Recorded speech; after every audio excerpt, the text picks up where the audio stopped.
Billy O loved yelling at me. The motherfucker loved yelling at me. I had Julian. Can I just tell the whole thing?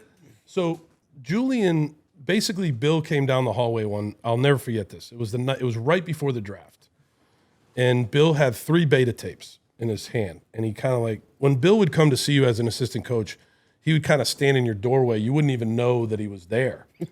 And you'd look up and go, oh, there's Bill. You know, hey, Bill, what's up? And so he's like, hey, threw these beta tapes on my desk. And he's like, hey, watch this kid from Kent State.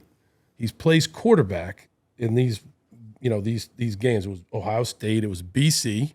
Yeah. And it was one other big team. Iowa State, some other big school that he had played while he was there. And he's like, and evaluate him. And don't come back and tell me he's a quarterback. Like, he's not a quarterback. This is, you know, just watch this guy.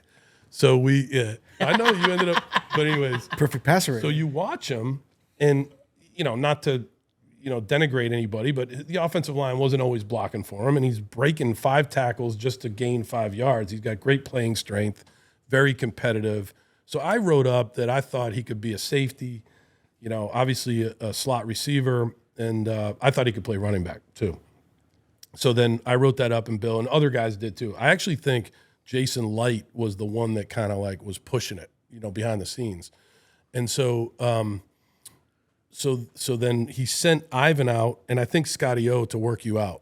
Ivan, came out working like at different times. Different times. Yeah, so, you know, Scotty O, return kicks, you know, see if he can catch a punt, all that. I think he did all. And then Ivan did running back drills and little receiver drills here and there, but more it was out of the backfield.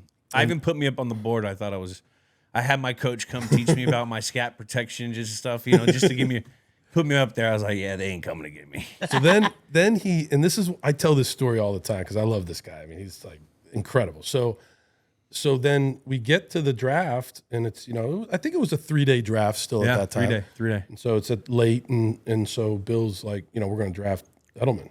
I'm like, oh, and we're going to make him a receiver. So we're just going to keep him at receiver, teach him receiver. We're going to teach him how to return punts, be on special teams.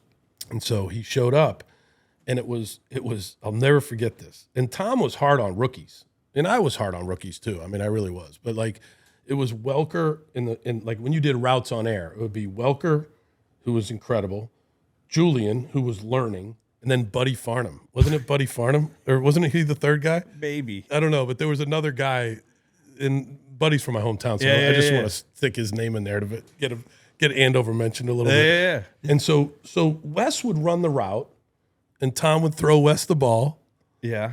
And Jules, I mean, you'd step up and run the route basically the same exact way that Wes ran the route. And, exactly. And Tommy would be like, Jules, I mean, didn't you just see how Wes did it? And you'd say, I'm doing it the same way.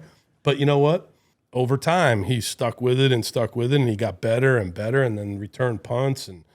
And he was hurt a lot he had injuries when I was there. Yeah. And so he became Julian Edelman kind of like after I left. But I mean, in the 2009 wildcard game, we got drilled. He was the best player on offense. I mean, he made a bunch of plays in that game, and we came in after that game and said, like, this guy's going to be a great player for us, you know. But I think you had like broken arm, maybe. I broke my arm, and I had hernias. Hernias. I had the hernias at training camp. I played with them. But just a great story of the resilience and just sticking with it, and one day at a time, all that. You live that. It was a grind. Yeah, no doubt. You know, like the coaches felt, like we heard from Josh and now Billy O, it's tough to coach there. You know, when you're a young football player and you're being evaluated at everything you do, you don't really know what's going to, you're playing the numbers game. I remember Billy O came up to me after I housed a punt. I housed my first preseason game. Philly. I had a pretty good game. I opened the game with the tackle on kickoff. You did. Housed a punt, and I had Tom's first catch. You did. Out of his ACL year. So there was first a lot drive, of nerves. Touchdown. Yep. There was a lot of nerves going into that game because, you know, it was the first time Tom was seeing live bullets. You know, there was a little extra going into it. And the next week, you know, I feel like I got a little clout. I had a couple plays. I sprained my ankle. Yeah. And then I was out for 3 weeks. And so I didn't know if I did enough to make the team. And so it's cut time. Billy O comes up to me. He goes, man, it's cut time. It's going to be a tough one. Or something like that. But then he would give me a nugget in the meeting. He would say, "Now you need to listen up. We could have a 4 wide package in the," and he'd always. But then after he would, you'd cut time's coming, man. Just keep your phone on or something. Don't ever get comfortable. Don't ever as a coach or a player.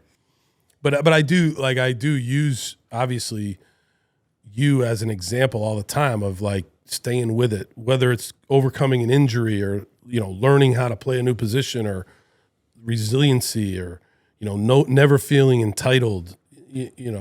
Arguably, you have a shot to be in the Hall of Fame because of your playoff stats, and so like that's a lot of that. You played with a great quarterback, but most of that credit has to go to you and your work ethic and what you did. And I think that's something that young players.